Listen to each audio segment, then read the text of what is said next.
베드로전서 4장 7절에서 11절을 봅니다. 베드로전서 4장 7절에서 11절을 봅니다.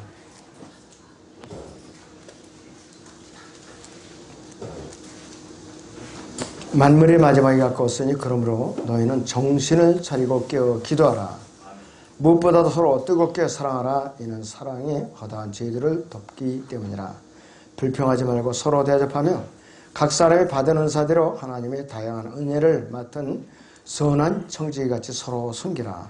만일 누가 말하려거든 하나님의 말씀처럼 말하고 또 누가 섬기려거든 하나님께서 공급하시는 능력으로 하는 것처럼 하라. 이는 모든 일에 예수 그리스도로 말미암아 하나님께서 영광을 받으시게 하려 함이니 그분께 찬양과 권세가 영원 무궁토록 있느니라. 아멘. 그랬습니다. 오전에 주제는 선한 청지기입니다. 선한 청지기. 잠시. 아멘. 선한 청지기입니다. 베드로서 4장 7절을 다시 보시죠 같이. 만물이 마지막에 가까웠으니 그러므로 너희는 정신을 차리고 깨어 기도하라 했습니다. 정신을 차리고 깨어 기도하라 했습니다. 사도 바울은 또 로마서 13장 12절에서는 밤이 많이 지났고 낮이 가까우느니라 이렇게 말씀을 하고 있어요. 주님께서 오실 때가 가까워져 있기 때문에 과연 우리가 어떻게 처신해야 되는가, 어떻게 선한 청지기로서 발견이 되었는가. 여러분, 이 목양하는 이 담임 목사만 청지기가 아니에요. 집사만 청지기가 아니에요. 여러분들 각자가 받은 은사대로, 하나님께서 주신 받은 은사대로 최선을 다하면은 여러분들이 지역교회 안에서 청지기 되려집니다. 그걸 아셔야 돼요. 나는 뭐 그냥 교회만 왔다 갔다 하면 됐지, 이거 아니에요. 전부 여러분들이 나이가 어리건 또 나이가 또 먹었건 관계없어요. 다 여러분들은 청지기로서의 그 역할을 해야 되고 또 직분을 받은 사람들이에요. 자, 베드로전서 그 4장 10절에서 청지기는 스티어드라고 그래요. 스티어스라고 그랬어요. 그래서 이 비행기에 승무원들이 이제 스티어드스라고 그러죠. 여승무원들 스티어디스. 이건 뭐냐? 그러니까 섬긴다는 뜻이에요. 그런데 여행을 하다 보면은 그 스티어디스들이 친절하게 해주면 기분이 좋은데 어쩌다 한번 퉁명스럽게 대하다 보면 화가 왈칵 쏟았고 뭐 이런 대접이 있어고 소리 지른다 이거예요. 응? 스티어디스가 잘못하면은. 자, 우리도 마찬가지예요. 우리가 교회 안에서 청지기 역할을 잘 못하면은 다른 지체들이 화를 내요. 기분이 나쁘고. 그런데 하나님께서 얼마나 기분이 나쁘시고 속상하게 하느냐 이거예요. 내가 청지기 직분을 맡겼는데 나의 선한 일들을 하라고 좋은 내가 나의 작품으로 만들어 놨는데 작품이 아니라 쓰레기 짓을 한다면 이거처럼 기분 나쁜 일이 없어요. 하나님 입장에서는. 그래서 이 지역교회 안에서 자기가 하나님의 작품으로 지음받은 이 지체들이 각자가 받은 은사대로 청지기 사명을 온전히 감당을 못한다면 교회 전체 분위기가 망쳐요. 어둡거나 치밀하거나 그렇지 않으면 서로 으르렁거리고 시기질투하는 거예요. 이 청지기 역할을 못하면 그런 것이에요. 이 마귀가 그 틈박을 계속 그냥 밀고 들어가서 부채질을 하거든요. 그럼 어떻게 돼? 분란만 일어나는 것이.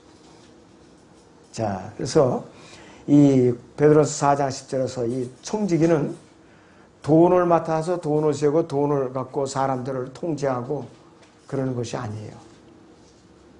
하나님의 다양한 은혜를 맡은 사람으로서의 청지기를 말하는 것이죠. 청지기는 또 그리스도의 일꾼이며 하나님의 신비들을 맡은 사람이라 했어요. 고린도서 4장 1절에 보면 그리스도의 일꾼이야, 첫째 조건이요. 그 다음에 하나님의 신비들을 맡은 사람들이에요. 바울은 고린도서 4장 2절에서 청지기에게 요청되는 것은 무엇보다도 신실한 사람으로 발견되는 거라 있어요. 조건이 그래요. 감투는 청지기의 감투를 썼는데 엉뚱한 짓을 하고 있다. 오히려 섬김을 받고 있다. 이건 청지기의 직분은 그날로 파직이에요. 이런 짓을 하면 안 된다 이것이에요. 그래서 이 교회 안에서도 무슨 일을 할 때에 하는 사람만 계속 하면 안 돼요. 눈치를 봐서 알아서들 교대로 다 짐을 나눠질 줄 알아야 돼요, 서로. 그래야 되면 이 교회 분위기가 항상 좋은 것이에요. 청지기에게 맡겨진 하나님의 신비들이 여러 가지가 있죠. 11가지도 넘지만은 대표적으로 여러분이 잘 아시고 있는 거 7가지를 한번 다시 복습을 하죠. 자, 첫째는 예수님께서, 그리스도께서 처녀의 몸에서 성령으로 이제 잉태되어서 탄생했다는 경건의 신비가 있죠. 디모데후서 3장 16절로.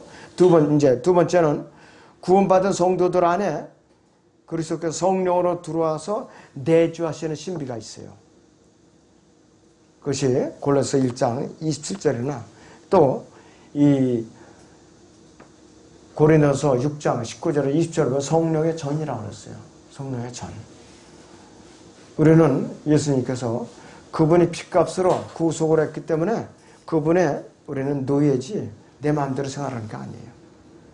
그리고 유대인들과 이방인들이 그리스도 안에서 한 몸을 이루는 위대한 신비가 있어요. 에베소 5장 30절에 32절입니다. 또 이스라엘이 일시적으로 완고해져 있는 상태죠, 지금. 그래서 이방인들이 구원받는 것을 시기나게 해서 일부라도 구원받게 하려는 그 이스라엘의 완고해짐의 신비가 있어요. 그 다음에 또 예수님께서 다시 오실 때 구원받은 모든 성도들이 대환란 직전에 들림받아서 올라가는 휴거의 신비가 여기서 있죠. 고린도서 15장 51절이나 데살로니가서 4장에 나오죠. 그 다음에 적그리스도가 나타나서 자행하는 불법의 신비가 있어요. 데살로니가서 2장 7절에. 자, 우리가 이제 셋째 하늘 올라가면 바로 적그리스도가 등장하는 거예요. 적그리스도가 등장하는 것이. 지금까지는 아직 안 나타나. 이 6번째 신비. 그리고 큰 바빌론 땅의 창녀들과 가증한 것들이 어미로 불리는 이 로마 카톨릭. 이것이 바로 7번째 신비예요. 근데 이것도 지금 아직까지 로마 카톨릭도 지금 발톱을 감추고 있어요. 각 나라별로 세력을 구축할 때까지는 발톱을 감추고 있어요. 우리나라도 이제 본색을 조금 드러낸 거예요. 바빌론 창녀가 우리나라를 통해서. 그런데 이 그리스도인들이 깨어있지 못하고 거기에 휩쓸려가지고 부안해도 하고 있어요. 그러니까 교회 안에서 심판이 시작되는 거예요. 너무나도 안타까운 일이에요. 그런데 이 신비들은 문자적으로 말 그대로 신비의 미스터리예요. 근데 개혁성경은 어떻게 하냐? 비밀 이렇게 돼 있어요. 비밀이니까 생전 알아듣지 못해 정상이죠. 시크릿은 비밀인데 아무나 공개가 돼요? 가르쳐줘요? 모른다 이거예요. 신비는 마음이 준비되고 거듭난 성도들로서 하나님께 헌신되고 진리를 갈망하는 사람들에게는 저절로 알려주시는 거예요. 그럴 때 그 신비를 수학적으로 수학 공식 풀듯이 분해할 수가 없어요. 논리적으로 해석을 할 수가 없어요. 그냥 그대로 우리는 믿어야 돼요. 신비는 신비일 뿐이에요. 그래서 이 청지기로서의 사명을 다하고 있어야만 이것을 우리가 잘 가르칠 수가 있는 것이죠. 그래서 이 고린도서 4장 2절인데 청지기에게 요청되는 것은 무엇보다도 신실한 사람으로 발견되는 거예요. 여러분 각자가 신실한 사람으로 발견이 돼야만 하나님께 기뻐하셔야 돼요. 하나님 신실한 사람으로서. 이것이 부족하면은 이미 청지기가 아니에요. 청지기는 기본적으로 무엇인가를 하나님께 위임을 받아서 맡은 사람이에요. 하나님의 일꾼으로서. 그래서 이 말은 자기가 어떤 지위에 올라서 교회 안에서 내가 어떤 권한을 행사한다. 내가 어떤 벼슬을 얻었다. 이것이 아니에요. 절대로. 그래서 청지기로서 직분을 받으면 교회 안에서 무엇이 어떻게 돌아가는가. 교회 살림살이가 어떤가. 어떤 어려운 일이 있는가. 담임 목사가 또 어떠한 지금 무엇을 추진하는데 과연 내 청지기로서 내가 어떤 걸로 협력을 해야 되는가. 이런 거를 고심하는 것이 청지기라고 그래요. 그럴 때는 여러분들 이 교회에서 어떤 일을 진행할 때 저 혼자 하는 거 아니에요. 절대로. 여러분들이 합심해서 같이 힘내주고 기도하고 또 여러분들의 아이디어를 제공하고 또 같이 호흡을 같이 할 때 이 교회가 강성해지는 것이에요. 자, 어떤 청지기는 재정을 맡은 일도 하죠. 또 어떤 청지기는 사역을 맡은 이제 하고 또 어떤 청지기는 뭐냐?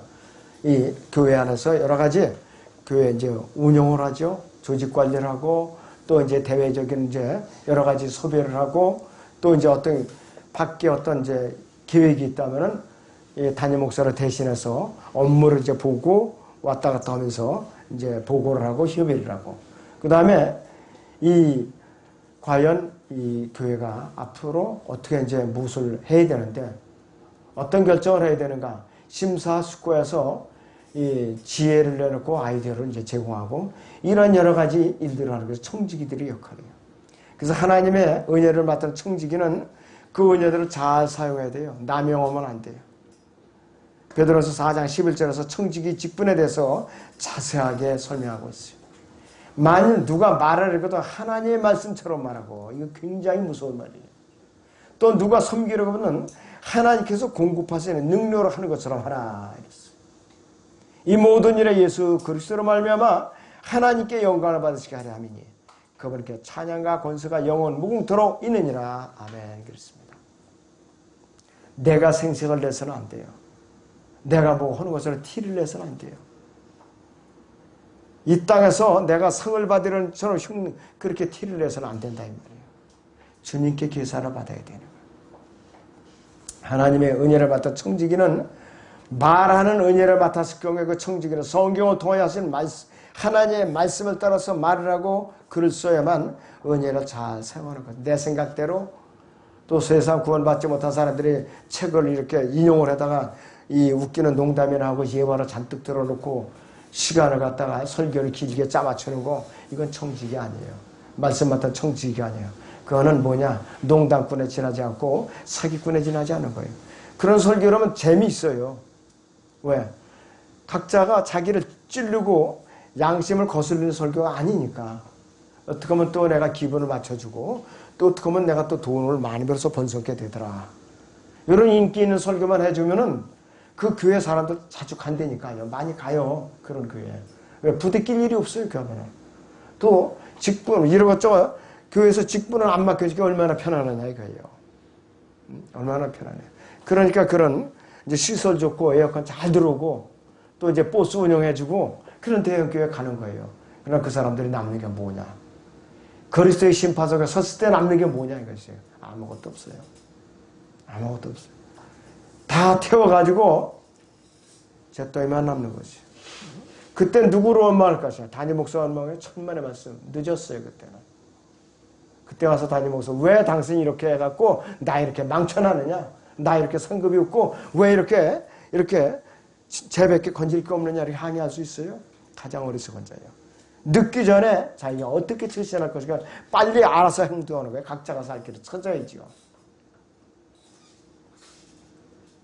사역자로서 청지기는 은혜를 맡은 청지기로서 자신의 능력이나 다른 사람의 능력으로 사역을 이끌어가는 것이 아니라 하나님께서 공급하시는 능력으로 이끌어야만 은혜를 잘 활용하는 것이죠. 디도서 보죠. 1장 7절에서 9절을 봅니다. 디도서 1장 7절에서 9절을 보겠습니다.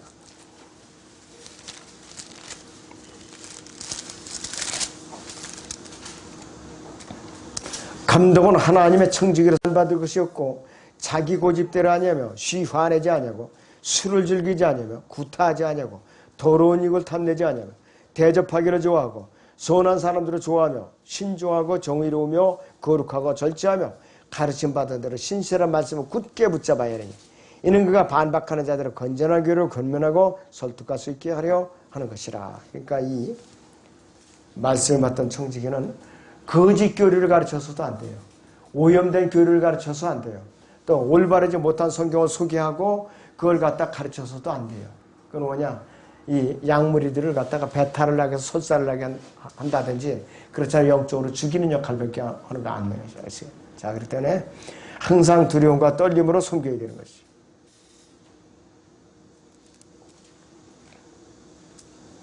이 청지기가 왜 이렇게 해야 하는가? 우리가 구구하게 설명을 할 필요가 없어요. 베드로전서 본문 4장 11절에 있는 대로 모든 일에 예수 그리스도로 말미암아 하나님께서 영광을 받으시게 하려는 목적으로 이렇게 하는 것이에요.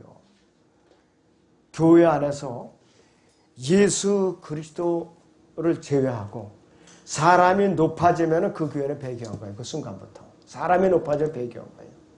예수 그리스도로만 높여요.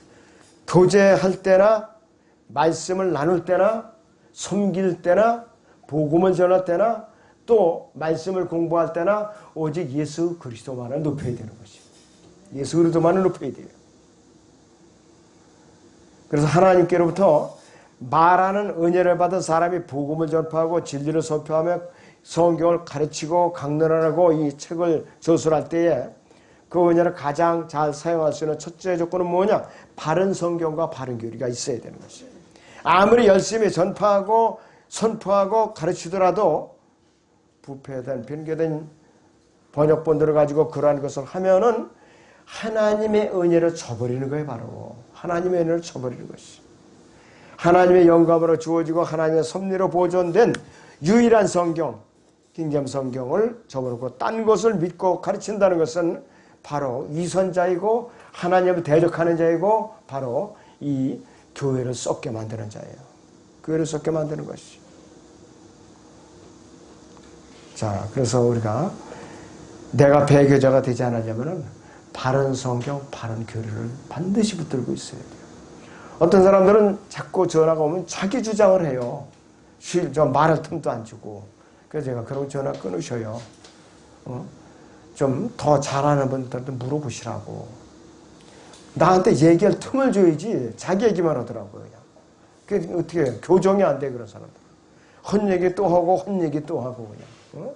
주정뱅이도 아닌 사람들이 그 짓을 해요. 자, 선한 청지기 자세는 첫째는 고난에 참여하는 것을 즐거워할 줄 알아야 돼요. 베드로전서 4장 보죠.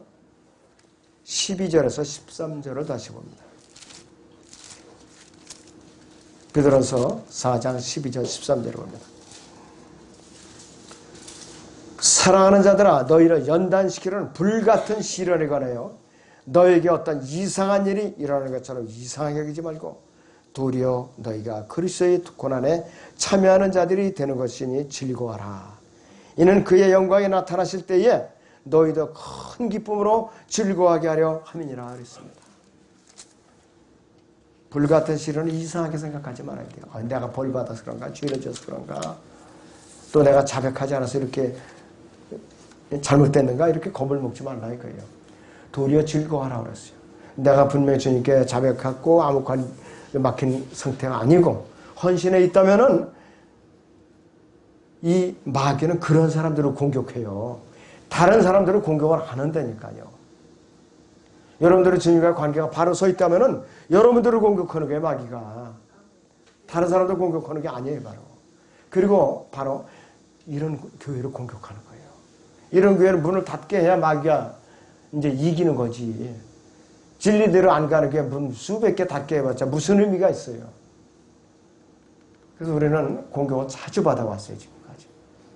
그러니까 어떤 사람들은 아유, 이거 이렇게 교회가 인원이 적죠? 이런 소리부터 해요. 그래서 제가 그 전화를 받으면서 이 사람 참 아직도 갈 길이 까마득한 사람이로구나. 이런 생각부터 들어요, 지금. 베드로 전서의 핵심 주제는 그리스도인이 받는 고난이에요. 베드로 후서는 하나님의 은혜입니다. 그리스도인이 받는 고난이 때로는 불같은 시련으로 나타나요. 참으로 견디기가 어렵죠. 보통 고난이 아니라 그리스도의 고난에 참여하기 때문에 그런 고난이기 때문에 불같은 시련이라고 그랬어요. 여러분은 이제 시간 있으면은 인터넷 동영상에 이 북한의 지하교회 성도들의 이 수용소에 갇혀 있는 그 성도들의 박해에 대한 스토리를 한번 동영상을 보세요. 거기에 지키는 경비원들이 몽들이 하도 두들겨 패하고 팔다리가 다 부러져요. 그래갖고 그대로 예수님은 끝까지 시인하고 그대로 순교를 당해요. 여러분들은 너무 편안하니까 배교하는 거야, 편안하니까. 어? 고난 중에 있어봐요. 주님을 부인하는 것이 아니라 오히려 주님을 시인해요. 이를 악물고 시인하게 돼 있어요. 그러나 편안하고 배부르고 등이 따뜻하고 두루는 있고 그러면은 주님을 배반하는 건 시간 문제예요. 환경이 너무 쾌적하면 주님을 배반하게 돼 있어요. 그래서 이 궁극적으로 이 불같은 시련은 연단을 통해서 순수한 믿음을 지킨 신실한 그리스도인으로서 예수님께서 영광중에 오실 때에 큰 기쁨으로 즐거워하게 하려 함이다. 그리고 그 고난이 누가 받느냐? 예수님도 받고 여러분도 받는 것이에요. 그렇기 때문에 우리는 끝까지 견뎌내야 할 시련이고 고난인 것이에요. 도중에 하차하면 안 돼요. 도중에 그만두면 안 돼요. 그럴 때는 베드로는 우리에게 불같은 시련에 직면하더라도 닥치더라도 이상하게 여기지 말고 도리어 너희가 그리스도의 고난에 참여하는 자들이 되는 것이 즐거워하라고 그랬어요. 즐거워하라고 그랬어요. 비록 고난을 당하더라도 그리스도인이기 때문에 당하는 것이 고난이라면 그것이 그리스도의 고난에 참여하는 것을 알고 기꺼이 견디는 줄 알라 이것이에요. 더 나아가서 한 발짝 더 나아가서 예수님께서 영광중에 다시 오실 때 우리가 그 기쁨으로 즐거워하게 된다.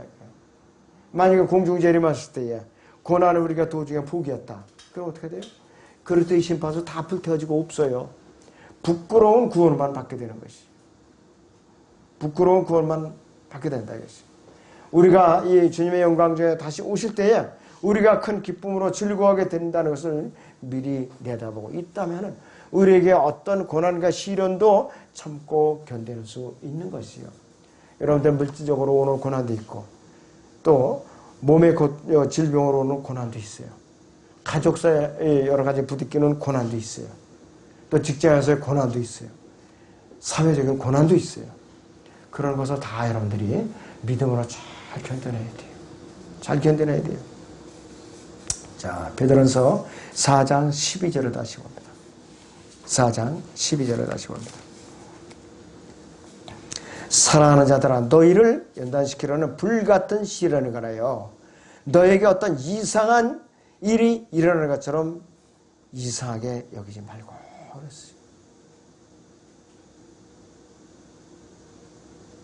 이상하게 여기지 말라게. 그러면은 은혜가 되지 않는다 했어요. 그리고 우리는 사랑하되 서로 어떻게 살아야 되느냐? 서로 뜨겁게 사랑할 줄 알아야 돼. 그래서 무엇보다 서로 뜨겁게 사랑하라. 이는 사랑이 허다한 죄들을 덮는다 그랬어요. 베드로서 4장에 나온 사랑이라는 것은 육신적인 정욕을 채우는 사랑이 아니라 내가 고린도서 13장에 있는 것처럼 채찍에 의해서 아주 연단을 받은 체리티라는 그런 사랑이에요. 예수로 따라서 형제가 된 사람들을 사랑하게 되면, 지체가 된 사람들을 사랑하게 되면은, 자, 다른 지체들의 죄들을 내가 들춰파내가지고서, 자꾸 들춰파내가지고서 정죄하는 데 앞장서는 것이 아니라, 그들의 죄를 갖다 내가 너그러이 내가 용서해주고 내가 덮어주는 거예요. 어차피 각자가 지은 죄는 주님과 1대1 해결해야 돼요. 내가 대신 용서해 주는 거 아니에요? 그렇게 되는 거예요. 다만 그 사람이 바로잡히도록 권고해주고 충고해주고 우리를 기도해주는 거예요. 그렇게 된다 이것이.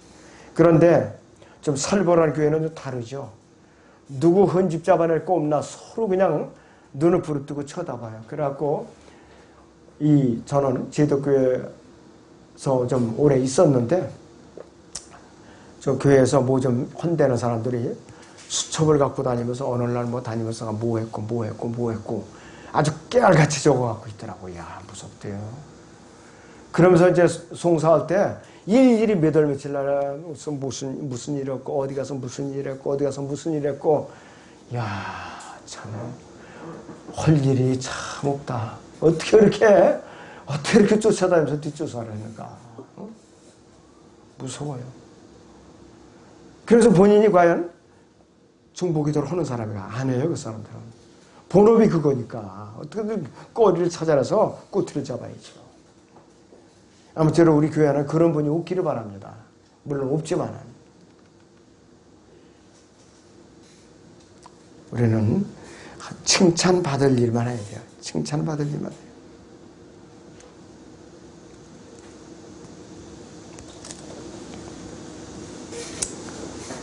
지체들의 죄들을 우리가 일일이 들춰내가지고서 정죄하는 데만 앞장서면 안 돼요. 예수님께서는 우리 죄들을 덮어쓰는 정도가 아니라 그것들 아예 깨끗이 씻어주셨죠. 갈보리 십자가에서 아예 제거해 주셨잖아요. 그분이 핏값을 치르고 우리를 사오셨단 말이에요. 마귀의 종로로 터는 것을 하나님의 왕국으로 사오셨잖아요. 그런 엄청난 그 일을 하셨는데 우리는 딴짓을 하면 안 된다 이거예요. 딴짓으로 안 되는 것이에요.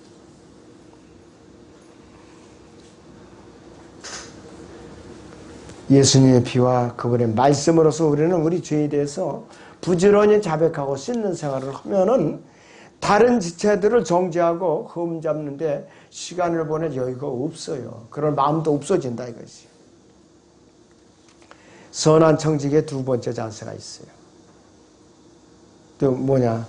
그를 위해서 고난에 자발적으로 동참을 해야 돼요. 베드로서 4장 14절을 보죠.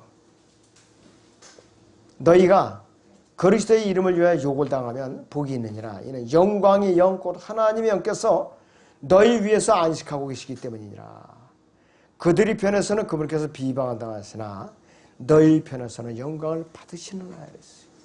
영광을 받으신다고 그랬어요.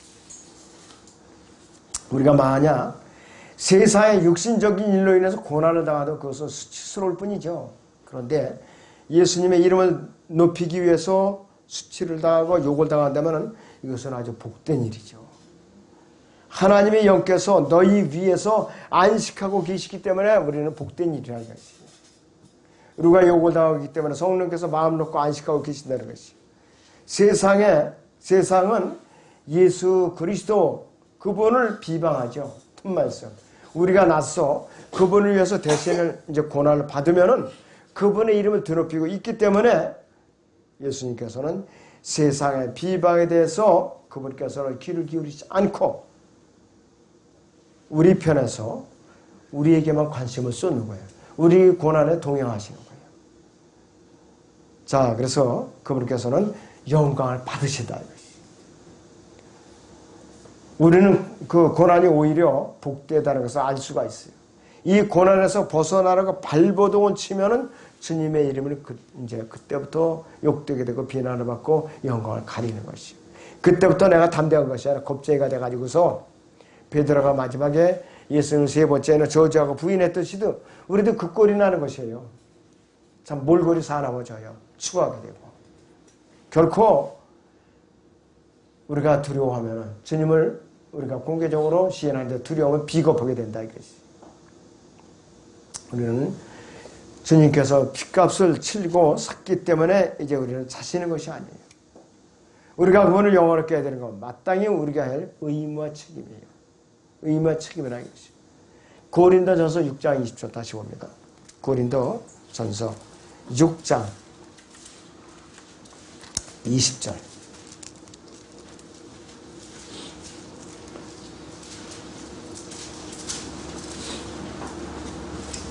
너희는 값을 치르고 산 것이니 그러므로 하나님의 것이 너희 몸과 너희 영으로 하나님께 영광을 돌리라 이렇게 명령하고 있어요. 아버지 하나님과 아들 하나님 사이에 영광이 오가는 것과 같이 예수님과 우리와의 영광이 오가는 것과 서로 똑같다 이거였어요.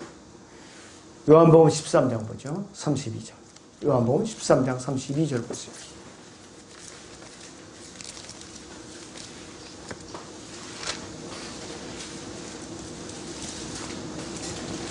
하나님께서 인자 안에서 영광을 받으시면 하나님께서도 자신 안에서 인자를 영화롭게 하시리니 그를 즉시 영화롭게 하시리라 이렇게 말씀을 하고 있어요. 그래서 예수님께서 영광을 받으시면 내가 고난에서 있으니 영광을 받으시면은 그 영광이 누구에게 오느냐? 나에게 오는 거예요. 딴 사람한테 가는 게 아니에요, 여러분들. 선한 청지기의 세 번째 자세는 뭔가? 고난받는 것은 우리 결코 부끄러워서 안 돼요. 고난받는 것은 결코 부끄러워서는 안 됩니다.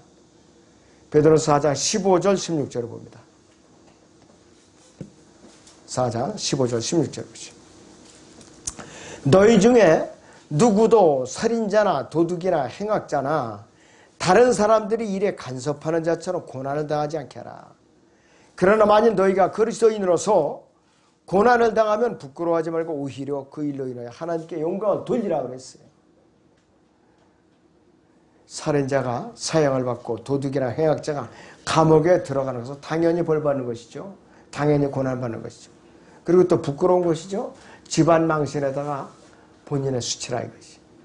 그리스도인이 만약 이러한 죄에 연루되어서 부끄러움 고난을 당하게 된다면 예수님의 이름을 욕되게 하고 그분의 영광을 가리는 것이고 그분에게 수치를 하는 게 다 드리는 것이죠. 베드로는 여기서 우리가 바로 이러한 부끄러운 고난을 절대로 당해서는 안 된다. 이러한 일을 자초해서는 안 된다고 하는 말씀입니다. 그 베드로서 4장 15절에 다른 사람의 일에 간섭하는 자. 이건 뭐냐? 지나가다가 개끼리 싸우는데 괜히 개싸움에 참견하는 자. 이 개한테 물리고 말아요. 이런 자라는 거예요. 쓸데없이. 예를 들면 인권 침해라든지 업무 방해죄, 세상에 여러 가지 그 시비에 자청해서 휘말려 드는 자들, 어리석은 자죠? 피해야죠, 그런 데서. 그래서 이러한 죄를 짓고 신체적인 구속을 받고 감옥 생활을 한다면은 너무나도 부끄러운 일이죠. 예수님의 이름을 욕되게 하는 것이죠. 자, 거기에 들어서 4장 16절을 다시 봐요. 그러나 만일 너희가 그리스도인으로서 고난을 당하면 부끄러워하지 말고 오히려 그 일로 인해 하나님께 영광을 돌리라 이렇게 우리를 위로하고 있어요. 그리스도인이라면 누구든지 마음속에 새겨두어야 아주 소중한 교훈이에요. 우리가 그리스도인으로서 고난을 당한다면 이것은 자랑스러운 일이에요. 부끄러운 일이 아니라 이것이. 우리는 이러한 고난을 통하여 하나님께 영광을 드릴 수가 있는 것이에요. 그런데 여러분들 내가 고난을 받으면 내가 오히려 부끄러워하고 쥐구멍을 찾는 사람들이 있어요. 아주 비겁한 사람들이. 이건 예수님은 욕되게 하는 것이에요. 그분은 수치스럽게 하는 것이에요. 내가 그리스도인으로서 성경을 잘못한 것이 없는데 왜 부끄러워하고 쥐구멍을 찾는가? 왜 이렇게 내가 사람들 앞에 용기가 없이 겁을 내느냐 이것이에요. 우리는 비겁한 짓을 하면 안 돼요. 절대로 비겁한 짓을 하면 안 돼요. 너는. 그렇게 된다면 하나님의 영광을 아주 엄청나게 가리는 것이에요. 선한 청지기의 자세 세 가지 다수 요약해야 돼요. 첫째는 고난에 참여하는 것을 즐거워야 돼요. 고난에 참여하는 것을 즐거워야 되고 그 다음에 두 번째는 그리스도의 이름을 위해서는 우리는 고난에 절대적으로 동참을 해요. 적극적으로 동참을 해야 돼요.